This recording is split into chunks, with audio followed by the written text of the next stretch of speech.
Les plus récentes nouvelles qui nous touchent. Bon, ça y est, Alexandre, notre lettre, c'est pas le chèque qui est dans la malle, c'est la lettre de menace qui est dans la malle et qui est arrivée. Le Donald a écrit au Canada. Ouais, écrit au Canada comme à une vingtaine d'autres pays sur la planète. Tout le monde redoutait un peu de recevoir cette lettre-là. Puis quand je dis recevoir, c'est d'avoir un screenshot, une capture d'écran de la lettre être mise sur Truth Social, le réseau social du président américain. C'est très 2025. C'est très 2025 et c'est une hausse de 35% des tarifs qui guettent tout les produits canadiens à partir du 1er août 2025, alors que dans cette lettre-là, qui est évidemment rédigée dans le style très Twitter du président américain, dans lequel il ressort tous les vieux épouvantails possibles pour blâmer le Canada, nos fameuses surtaxes de 400% sur le lait, c'est toujours difficile de prouver ce calcul-là, le fentanyl aux frontières, je rappelle que moins d'1% du fentanyl qui rentre aux États-Unis passe par la frontière canadienne avec des investissements d'au-dessus d'$1 milliard ont été mis par le gouvernement canadien en place pour justement contrer ce minimal trafic de fentanyl. On a même un tsar du fentanyl, le tsar d'un soir. On a même notre tsar d'un soir, effectivement, mais malgré tout, il est pas content.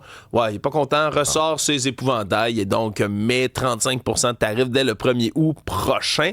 On n'a pas réagi complètement là, du côté du gouvernement de Mark Carney. Lui-même s'est permis un message sur X hier en disant qu'on allait continuer de travailler encore pour être capable d'arriver à des ententes d'ici le 1er août 2025. Mais bon, c'est vraiment une surtaxe qui vient s'ajouter en plus des autres droits de douane qu'on a déjà ici. Je rappelle, c'est 25% au départ qui est devenu 50%. Pour tout ce qui est aluminium, acier, là on vient de parler de 50% sur le cuivre qui a été annoncé puis qui va embarquer le 1er août, 25% sur tous les véhicules importés également du Canada qui se rendent aux États-Unis. Ça commence à faire du tarif au pied carré, sincèrement. Puis il va falloir guetter, bien sûr. Est-ce que Trump va chicken out? Est-ce que c'est le TACO, l'acronyme, qui va revenir? Ça l'avait piqué au vif. Peut-être qu'il va vouloir éviter ça cette fois-ci. Ça reste à voir sincèrement parce que les tarifs douaniers lancés à grandeur de la planète sont assez massifs. Merci. Je faisais des blagues sur la Thaïlande qui a reçu une belle peluche moudingue, mais eux autres vont recevoir un beau tarif de 36%, 1% de plus que nous autres sur tous leurs produits à partir du 1er août s'il n'y a pas d'entente. Donc, c'est vraiment là, des hauts tarifs qui guettent. En plus du 200% sur les produits pharmaceutiques qui a été flotté par le président. Tout ça reste à voir, bien évidemment. C'est sûr que dans un contexte de négociation, c'est pas une bonne nouvelle, ce genre de communication-là. Maintenant, est-ce que ça va réellement se concrétiser? Puis est-ce que le 35% s'appliquerait réellement sur l'ensemble des produits? Parce que il y a cet accord de libre-échange qui est là. De ce qu'on en comprend, ça pourrait s'appliquer sur les produits qui ne sont pas englobés, inclus dans cet accord de libre-échange-là. Et là, en parallèle de tout ça, il y a toute la question, puis il nous donne des petits indices là, dans cette publication, le Donald. Dans les négociations actuelles, est-ce qu'il cible la gestion de l'offre lorsqu'il parle que les fermiers américains sont traités de manière injuste avec des surtaxes canadiennes? La question du fentanyl, sincèrement, c'est ridicule. Oui, c'est une excuse bidon. Et est-ce que, comme à chaque fois, ça fait partie de son, si vous avez lu The Art of the Deal, son best-seller, là, qui explique à quel point c'est une négociation extraordinaire. Qu'il n'a pas écrit lui-même, d'ailleurs. Il a-tu fait grand-chose lui-même? Mais, tu sais, c'est le fait de négocier avec un fusil sur la tempe. C'est la stratégie de Trump. C'était sa stratégie lorsqu'il était promoteur immobilier. Il mettait les gens à genoux. Là, on a l'échéance, en principe, du 21 juillet qui avait été convenue à Kananaskis. Alors, c'est pour mettre de la pression. Puis, on parlait de Taco Trump, Trump always chicken out. On pourrait aussi, de plus en plus, affabler M. Carney de ce sobriquet-là qui n'est pas très flatteur parce que, souvenez-vous, la taxe sur les géants du numérique, ça n'a pas pris de temps que notre PDG, premier ministre, avait retiré cette taxe-là pour plaire à Donald. Alors, les prochains jours risquent d'être très, très, très intéressants. De quelle façon ça va se refléter sur les marchés aussi? Moi, vous connaissez mon intérêt pour la bourse, là. Je suis ça de manière très, très, très assidue. Peut-être un peu trop. mais tu sais, souvent dans les derniers jours, tu sais, les lettres envoyées là, à différents pays, ça n'a pas eu vraiment d'impact sur les marchés. On a même battu certains records. Là, parce que les marchés ne croient pas. Puis du Nasdaq. Ben, exactement, parce que les investisseurs sont comme « Ah, bon, qui c'est qui a fait encore? Ah oui, bon, parfait. On verra dans le temps comme dans le temps. » Mais c'est sûr que dans un contexte de négociation actuelle, C'est pas le genre de courrier qu'on aime recevoir. Non.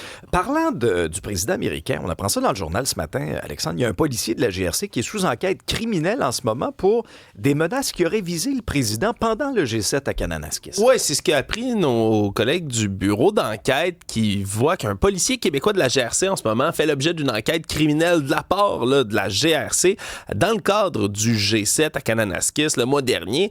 Lui aurait diffusé certaines informations qui concernaient les déplacements de Donald Trump à Kananaskis, qui, bien évidemment, peut compromettre sa sécurité. On parle également de propos menaçants sur le web. Là. Donc, pour l'instant, on ne confirme pas l'identité de ce policier québécois-là. On dit qu'il y a déjà des mesures disciplinaires qui ont été mises contre lui et qu'il y a 2 enquêtes qui sont ouvertes. Là. Une enquête en déontologie, mais également une enquête criminelle, là, parce que, bien sûr, quand on est en service, particulièrement et affecté à la couverture là, d'un si gros événement en termes de sécurité, la dernière affaire que tu es censé faire, c'est de publier des données sur les déplacements du président en question. Et là, ben, pour l'instant, on ne connaît pas la date non plus de où ça se serait passé. On ne sait pas exactement à quel point il est responsable dans la diffusion de ces informations-là, mais c'est assez quand même là, pour mériter 2 enquêtes en simultané. Je rappelle que le coût de la sécurité non plus du G7 n'a jamais été dévoilé jusqu'ici et que le dernier dans Charlevoix en 2018, juste la sécurité, ça avait coûté 308 millions de dollars, puis ça, c'était en période pré-inflationnaire. On peut s'attendre à ce que ça aille coûter encore plus cher cette année. Tu nous parlais de la GRC.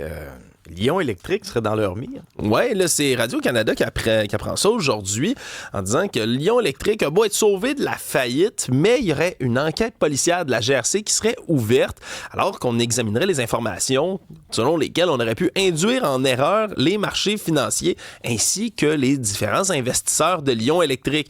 Je rappelle, c'est des informations en janvier qui avaient été révélées là, en disant que Lion électrique exagérait son carnet de commandes. Là. Elle allait dire que tel ou tel client avait commandé tel ou tel nombre de camions électriques, d'autobus électriques et autres produits, mais que c'était pas complètement vrai dans tous les cas. Soit les chiffres étaient exagérés, soit les clients, c'était comme des semi-promesses d'achat, mais on le disait comme si c'était déjà complètement vendu du côté de Lion électrique. Et là, ben, il y a plusieurs recours collectifs qui sont en ce moment en processus. Hein. Il y a plusieurs investisseurs, plus de 3000 qui demandent en ce moment, là, puis c'est toujours pas autorisé, mais avoir un recours collectif parce qu'ils ont perdu pas mal d'argent. Je rappelle que l'action de Lion électrique, à son entrée en bourse en 2021, ça valait 25 $, ça chutait à 34 sous quand ils se sont placés sous la loi de la protection de la faillite en décembre 2024. Il y a l'autorité des marchés financiers aussi qui a reçu plusieurs plaintes. La GRC, elle, ne peut pas confirmer l'enquête, mais dit avoir reçu, elle aussi, plusieurs plaintes.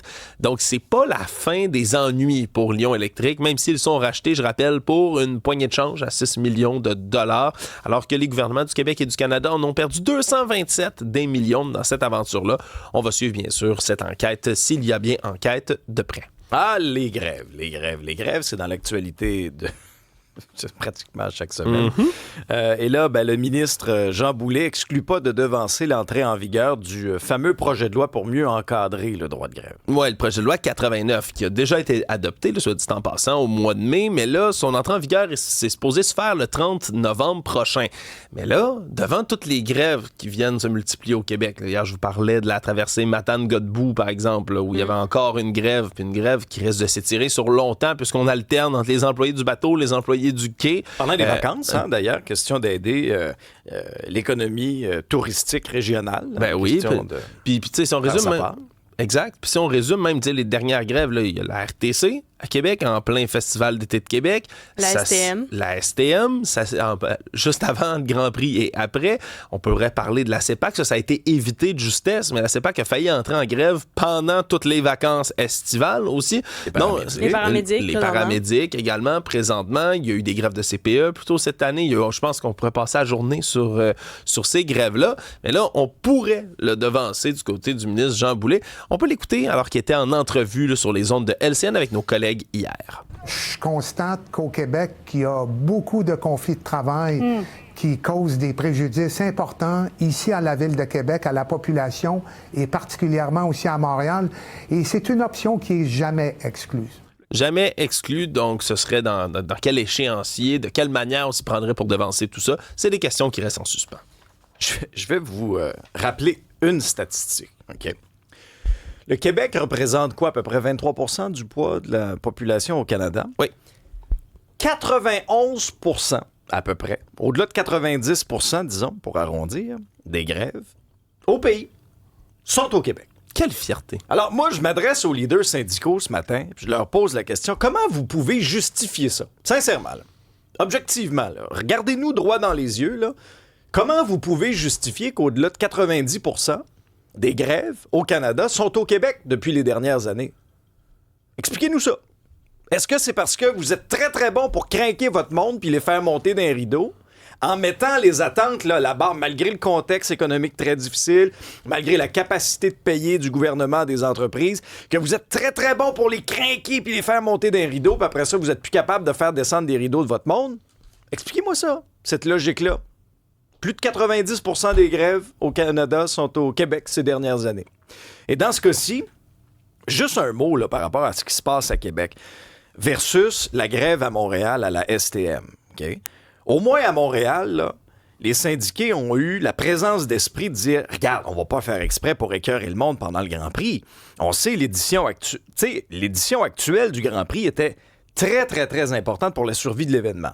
Alors là, au moins, les syndiqués ont dit « Regarde, on comprend que nos revendications sont légitimes, c'est correct. » Mais après ça, au moins, ils se sont dit, pendant le Grand Prix, on va pas écœurer le monde, on va assurer certains services. Surtout avec ce qui s'est passé l'année dernière au Grand Prix. On exactement. voulait pas un autre flop une deuxième année de suite. Ben non, parce que ça fait rayonner ta ville, puis si ton économie est bonne, ben ça se rejaillit sur tout le monde. Qu'est-ce qu'on a fait à Québec pendant le Festival d'été de Québec? On part une grève. Hey, on part en grève pour être bien sûr qu'on puisse pas aller ces plaines en transport en commun, alors qu'on s'entend là, que logiquement, c'est une façon efficace de s'y rendre. Et la plus utilisée également, là, pour avoir été au festival d'été à plusieurs reprises, autant à l'aller qu'au retour, je prenais les autobus et c'était plein. À de nombreuses reprises, les autobus étaient pleins, ils passaient devant nous parce qu'il n'y avait plus de place dans l'autobus. Fait que, imagine toutes ces personnes-là qui sont dans un autobus, comment ils font pour se rendre aux plaines. Puis tout est barré à côté, là, tu peux pas te rendre en voiture, c'est impossible. Hey, c'est ça, j'allais dire. Je m'excuse. Se rendre en auto, c'est plein, en plein festival d'été de Québec. C'est impossible. Déjà que les gens prennent une ou deux consommations, c'est plein. En plus, en allant voir les spectacles.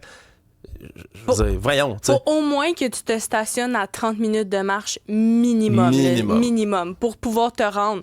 Puis c'est ça, les transports, ils passent plus cette année. Mais sur les réseaux sociaux, je sais pas si vous avez vu, il y a plusieurs mondes qui disent ça nous aurait pris un tramway, ça nous aurait pris un troisième lien. Ah oui, le troisième lien aurait réglé le fait que ça, je suis convaincu. Ces deux débats-là sont de retour présentement, le fait qu'il est encore en cours. Mais alors, vous voyez, moi, ce genre de stratégie syndicale-là, je trouve que vous tirez dans la chaloupe. Sincèrement, vous vous nuisez à vous-même, vous mettez la population à dos, puis vous écœurez le monde. Présentement, là, même les vacanciers, que ce soit là, ce que tu nous parlais tantôt, Alexandre, là, pour les traversiers, en pleine saison touristique, faites-vous exprès pour vous mettre les Québécois à dos pour que vous perdiez ultimement la bataille de l'opinion publique qui est hyper importante dans les négociations syndicales comme ça. Vous le comprenez, ça, j'espère? On a un texto sur le 187 Cube Radio, 1877-827-2346 qui nous dit « Grève, mais c'est au Québec qu'on est le plus heureux. » Hey, ça! Oui, c'est au Québec, on est heureux. Aïe, aïe, aïe. Est-ce qu'on sera heureux dans les rangs du NPD qui va déclencher sa course à la chefferie cet automne? Parle-nous un peu des règles. Ça va être une course qui va s'échelonner quand même sur plusieurs mois là, dans la succession du bon Jack Meat. Exact. Puis je peux pas te dire s'ils vont être heureux. Ça, c'est au-delà de mes capacités. Mais par contre, je peux te dire que l'élection du chef va se tenir officiellement en mars 2026, alors que la course à la chefferie, elle, va commencer dès cet automne. Peu de détails qui ont filtré jusqu'ici là, sur tout ça. Parce que Jagmeet Singh, lui, a quitté le 28 avril dernier au lendemain d'une des pires élections, le pire défaite électorale de l'histoire du NPD au Québec. Il y a toujours un seul député. Tous ne sont pas élus. Tous, non. Un seul résiste encore et toujours à la défaite électorale, puis c'est Alexandre Boulris ici au Québec, mais sinon, c'était pas très, très reluisant là, de la situation du NPD. En attendant, c'est le député de Kingsway en Colombie-Britannique, Don Davies, qui est nommé chef par intérim. Donc, on va suivre ça quand même avec attention. Là. C'est un parti qui va essayer là, de renaître d'entre les morts, littéralement. Ouais, disons que la pente risque d'être assez abrupte pour les néo-démocrates qui vont devoir se reconstruire. Honnêtement, là, on le dit souvent, là, mais les stratèges démocrates doivent s'en mordre les doigts. Là. La fenêtre d'opportunité, ils l'avaient l'automne dernier, quand le parti voguait allègrement là, dans les sondages. Et ben non. on n'a pas profité de cette fenêtre d'opportunité-là et cette formation politique-là a été pratiquement rayée de la carte et le bon Jack Mead va devoir mettre à jour son CV. Crue soudaine dans Bellechasse et en Beauce à la suite des orages. Ça brassait hier. En tout cas, je ne sais pas vous autres, là, mais moi, dans le Nord, là, sincèrement, il y a eu de très, très gros orages. Oui, bien, il y avait des alertes de veille d'orage là, un peu partout au Québec qui avaient été annoncées hier. Puis là, c'est Bellechasse et en Beauce où il y a eu plusieurs appels d'urgence. Ça a commencé dès 18h15 vers l'heure du souper parce que il y a des rivières, entre autres la rivière Montmorency, qui sont sorties de leur lit littéralement.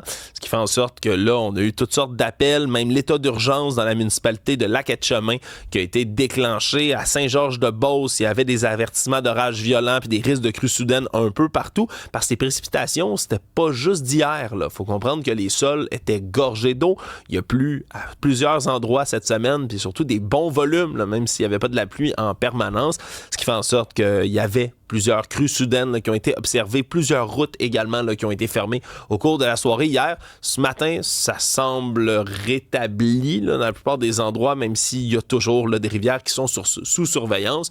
Il n'y a pas eu trop de dégâts de constater encore aussi dans ce cas-là, heureusement. Marianne, prix Polaris, il y a 6 des 10 finalistes qui sont des Québécois. Le prix de musique Polaris qui honore chaque année, en fait, et récompense les artistes qui ont produit des albums de musique canadienne et qui se sont notamment distingués. C'est un comité de critique de musique qui choisit et qui va décerner le prix.